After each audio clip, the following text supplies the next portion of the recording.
Villain can be লাভার, লেখিকা মিথুপুরী, কণ্ঠে আমি মাইশা। পর্ব 1-এর পার্ট 4। মতো গ্যাস বের হয়ে আসে।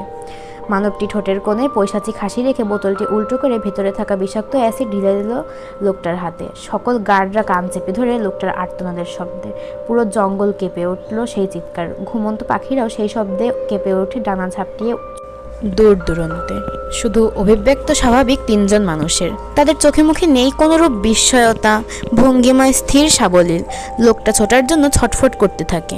বিরক্তে চ শব্দ উচ্চারণ করার সাথে সাথে তা দেখে কালো পালোয়ানের মতো লোকটা আগ বাড়িয়ে গিয়ে পিছন থেকে মুখ চেপে ধরল ছটফট করতে থাকা লোকটার।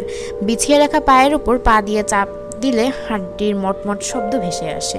122 কেজি ওজনের মানুষ একজন মধ্যবয়স্ক লোকের পায়ের উপর উঠে দাঁড়াতেই কাদাযুক্ত মাটির সাথে মিশে যেতে থাকে লোকটির হাঁটুর নিচের অংশ। ফ্লুরো অ্যান্টিমেনিক অ্যাসিড এখন পর্যন্ত আবিষ্কৃত সবচেয়ে শক্তিশালী অ্যাসিড।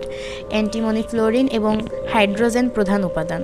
এটি হাইড্রোজেন ফ্লোরাইড এবং অ্যান্টিমনি পেন্টাফ্লোরাইডের মিশ্রণ, যাতে বিভিন্ন ক্যাটেশন এবং অ্যানিয়ন রয়েছে।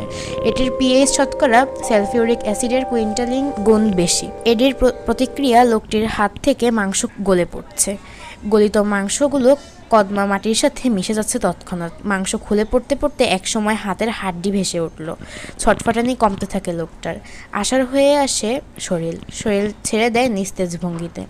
মানবটি কালো লোকটাকে ইশারা দেওয়ার সঙ্গে সঙ্গে বলিষ্ঠ হাত দিয়ে লোকটার মুন্ডু দুপাশে স্থিরশীলভাবে দুবার ঘুরিয়ে অচানক সর্বশক্তি ব্যয় করে এক টানে ঘাট থেকে মুন্ডু আলাদা করে ফেলল।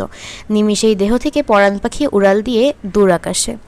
ছটফটানোর সুযোগও পায়নি লোকটি। গলায় ফিনকি দিয়ে রক্ত গড়গড় করে বের হয়ে আসে। তাজা লাল রক্ত গিয়ে ছিটকে পড়ল পৈশাচিক আত্মার মানবের মুখে। ফর্সা অবয়ব রক্তের অতলে ঢাকা পড়ে গেল। সাদা লম্বাটা লোকটি টিস্যু এগিয়ে দিয়ে কুটিল হাতে টিস্যু নিয়ে মুখের রক্ত মুছে নিল মানবটি। চোখ মুখে লেপ্টে আছে হিংস্রতার ছাপ। শক্ত চোখে চেয়ে থাকলো মাটিতে পড়ে থাকা নিথর দেহের দিকে। অতঃপর উঠে দাঁড়িয়ে মানবটি চিরায়ত গম্ভীর অবয়ব নিয়ে দেখা যায় উচ্চতায় অধিক হওয়া সাদা লোকটা তার মানবের কাঁধ বরাবর। কালচে কালো ঠোঁট নাড়িয়ে চিরায়ত গম্ভীর গলায় বলল মানবটি, খুব সুন্দরভাবে প্যাকেট করে লাশটা পাঠিয়ে দেওয়া হোক। সাদা লোকটি মাথা নাড়িয়ে কোটের ভিতর থেকে আইপ্যাড বের করে তাতে গভীর দৃষ্টি রেখে বলল, বস, সকাল 6টায় ফ্লাইট আছে। বাকি কাজগুলো এখানকার লোকেরা সামলে নেবে। প্রতি উত্তর করে না মানবটি। ইতিমধ্যে গার্ডরা লাশটি নিয়ে অন্য গাড়িতে ডিকিতে তুলে ফেলেছে। কালো লোকটি এসে ডোর হ্যান্ডেলের টান দিয়ে ডোর ওপেন করে দিল। লোকটি আয়াসিতে ভঙ্গিতে গাড়িতে বসলো।